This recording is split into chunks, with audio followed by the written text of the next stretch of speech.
सूरत अल-माइदा सूरह नंबर 5 का नाम अल-माइदा यानी दस्तरखान या तौम की मेज़ इसलिए पड़ा क्योंकि इसमें हज़रत ईसा अलैहिस्सलाम के हवारियों यानी शागिर्दों की दरख्वास्त का जिक्र है कि वो अल्लाह से आसमान से एक ख़ास ताम नाजिल करने की दुआ करें।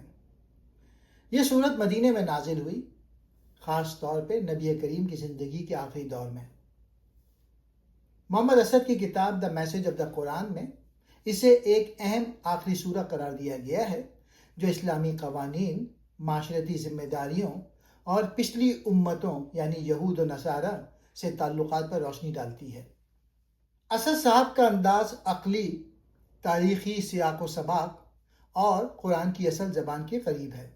वो अल्फाज के असल मायने, पुराने अरब रवाजों और इखलाकी पैगाम पे जोर देते हैं। पहला नुक्ता, अहद की पाबंदी। ए ईमान वालों, अपने अहद पूरे करो।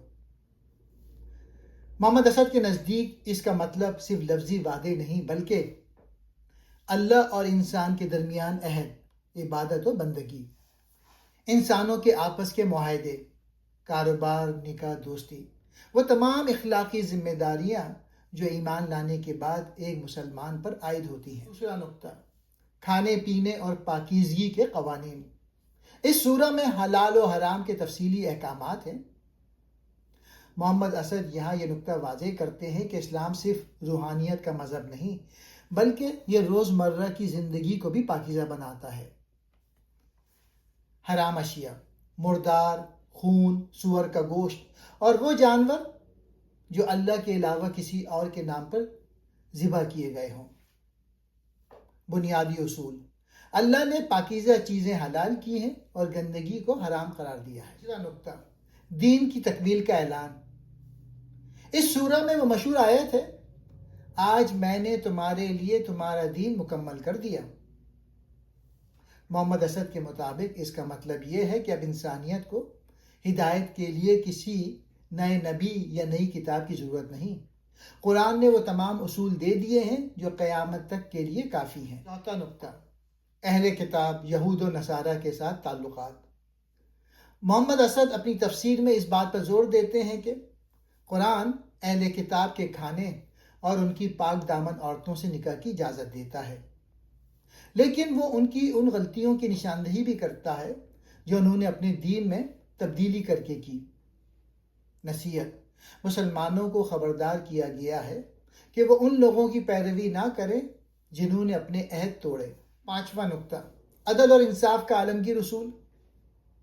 सूरत अल-माइदा की एक बहुत अहम आयत का मफहूम यह है कि किसी कौम की दुश्मनी तुम्हें इस बात पे ना उभारे कि तुम इंसाफ करना छोड़ दो। इंसाफ करो, यही तक़वा के करीब है। मोहम्मद असद इसकी वजाहत करते हुए लिखते हैं कि एक मुसलमान को अपने दुश्मनों के साथ भी मुकम्मल इंसाफ करना चाहिए, क्योंकि इस्लाम में अदल किसी ख़ास गुरोह के लिए नहीं बल्कि सबके लिए है। छठा नुक्ता, समाजी बुराइयां और जुराइम की सज़ा। इस सूरह में चंद सख्त सज़ाओं और पाबंदियों का भी जिक्र है। क़त्ल इंसानियत, ये मशहूर जुमला इसी सूरह में है कि जिसने एक इंसान को नाहक कत्ल किया उसने गोया पूरी इंसानियत को कत्ल कर दिया। शराब और जुआ, इन्हें शैतानी अमल करार देकर सख्ती से मना किया गया है क्योंकि ये माशरे में नफरत और दुश्मनी पैदा करते हैं। मोहम्मद असद के नज़दीक सूरत अल-माइदा का मरकज़ी पैगाम यह है कि ईमान सिर्फ दावे का नाम नहीं बल्कि अमल और कानून की पाबंदी का नाम है। ये सूरत हमें सिखाती है कि एक मोमिन को अल्लाह के साथ, अपनी ज़ात के साथ और पूरी दुनिया के साथ अपने मामलात कैसे दुरुस्त रखने चाहिए।